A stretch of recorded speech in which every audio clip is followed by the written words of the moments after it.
انسان کو کیا پہنچاتی ہے؟ ایک سادہ سا جواب جو عرض کیا تھا سطحی دین کا، ظاہری دین کا، ظاہر بینی کا نتیجہ ہے وہ یہ کہ ثواب ہوگا، آپ کو بہشت ملے گی، بہشت میں پھل ملیں گے، آم ملیں گے، انگور ملیں گے، حوریں ملیں گی. اور حوریں بھی اس طرح سے تصویر کشی کی ہے کہ جس میں خواتین کا کوئی حصہ نہیں ہے نا؟ سنا ہے کبھی؟ حوروں کی جو تصویر بنائی جاتی ہے اس میں تو خواتین کا کوئی حصہ نہیں ہے، جبکہ عمل میں دین میں برابر کی شریک ہیں. دین سارا ان کے لیے بھی ہے، مردوں کے لیے بھی ہے، ان کے لیے بھی ہے، لیکن نتیجہ مردوں کے لیے ہے، حوریں انہیں ملیں گی. عورتوں کا کیا قصور ہے اس میں؟ پھر انہیں کیا ضرورت ہے دین پر عمل کرنے کی؟ اگر رزلٹ سارا مرد لے جائیں گے. اور حور کا تصور کیا پیش کیا ہے، خوفناک، شرمناک تصور حوروں کا پیش کیا ہے کہ یہاں پر زمین پہ تقوی اختیار کرو تاکہ ادھر تمہیں شہوت کی چھٹی دی جائے، شہوت رانی. یہ کیا دین ہوا؟ یہ کیا مقصد ہے انسان؟ یعنی مقصد انسان یہ ہے کہ یہاں پر اس کو دیندار بنایا جائے تاکہ آخرت میں تمام بے دینی کے کام کرے. دنیا میں اگر کوئی یہ دو کام شروع کر دے، دن رات کھاتا رہے اور شہوت رانی کرتا رہے، کیا دنیا اس کو اچھا انسان کہتی ہے؟ سب سے برا انسان زمین پہ تو یہی برا انسان ہے جس کا کھانے کے علاوہ، ہوس رانی کے علاوہ کوئی کام ہی نہیں ہے.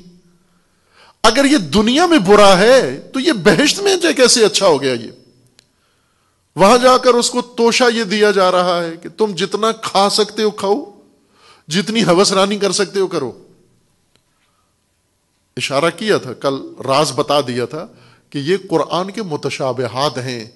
یعنی قرآن کریم میں جو ثواب کا ذکر ہے بہشت میں، وہ دراصل انسان کے اعمال کا تجسم ہے، عورت ہو یا مرد.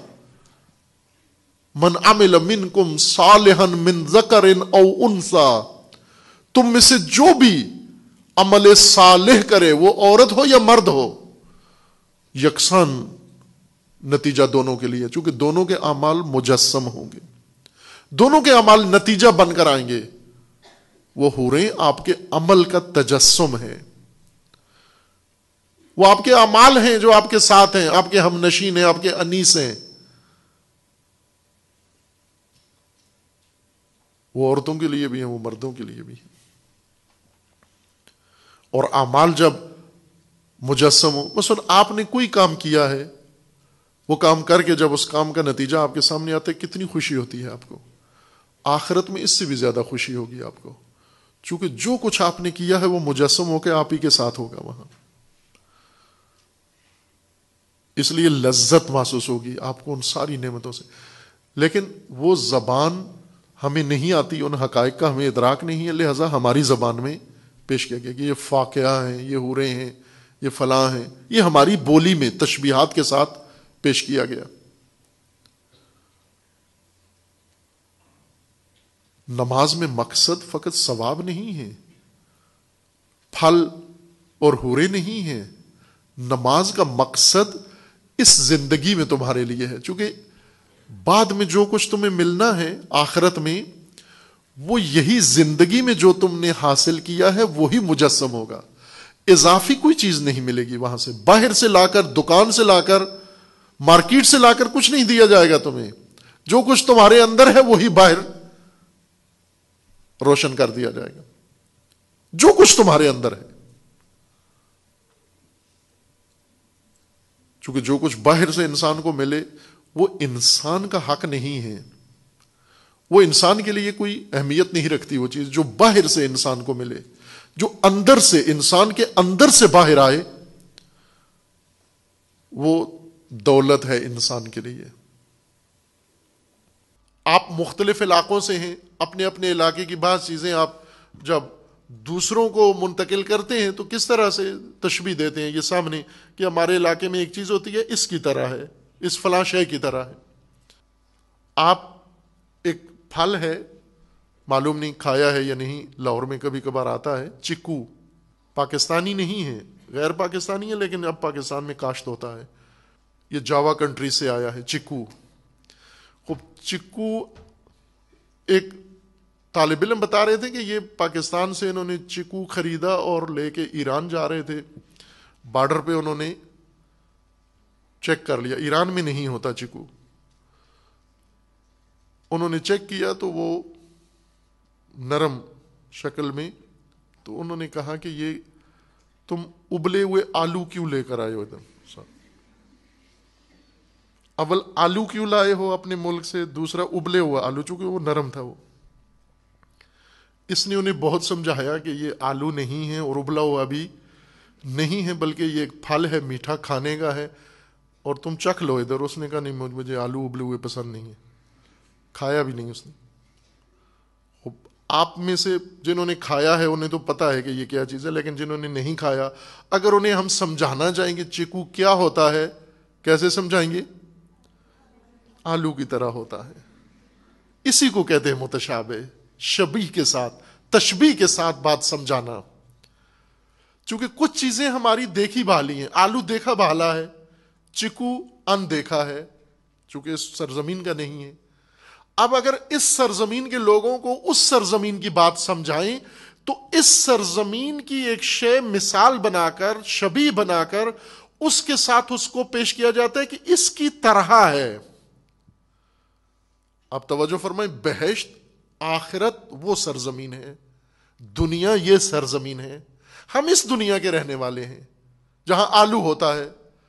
ایک اور سرزمین ہے جہاں چیکو ہوتا ہے, اور ان آلو کے سرزمین پہ رہنے والوں کو چیکو سمجھانا ہے آلو سے تشبیہ دے کر.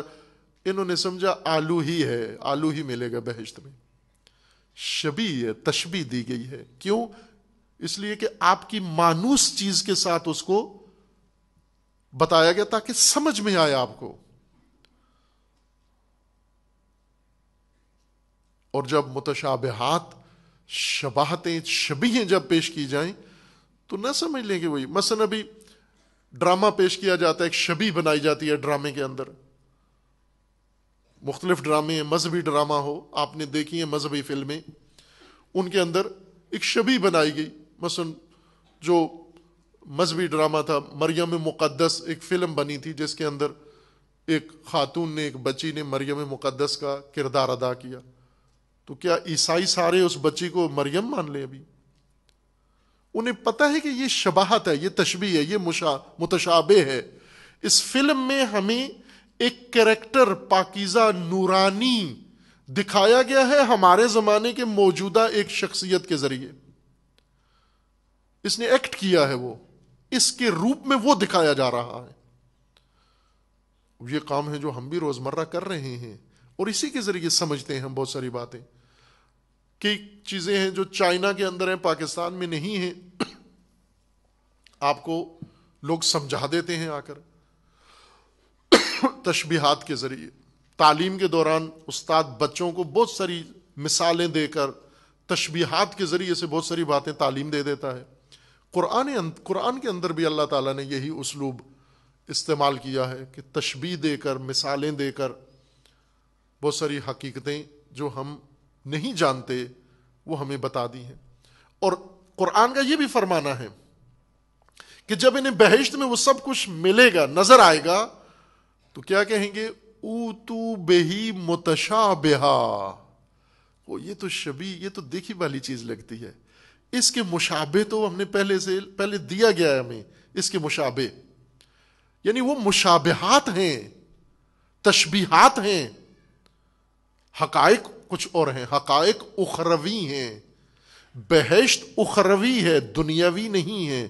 آخرت میں شہوت نہیں ہے, نہ پیٹ کی شہوت ہے نہ دوسری شہوت ہے. وہاں تو یہ سب کچھ نہیں ہے, یہ دنیا کا سب کچھ نظام ہے. شہوتیں دنیا میں ہیں, آخرت پاکیزہ ہے. آخرت میں تو یہ سب کچھ نہیں ہے, اخروی ہے, ہر چیز اخروی ہے, ہر چیز نورانی ہے, ہر چیز غیر مادی ہے, ہر چیز غیر جسمانی ہے. متشابہات کی زبان سے آپ کو دین سمجھایا گیا ہے.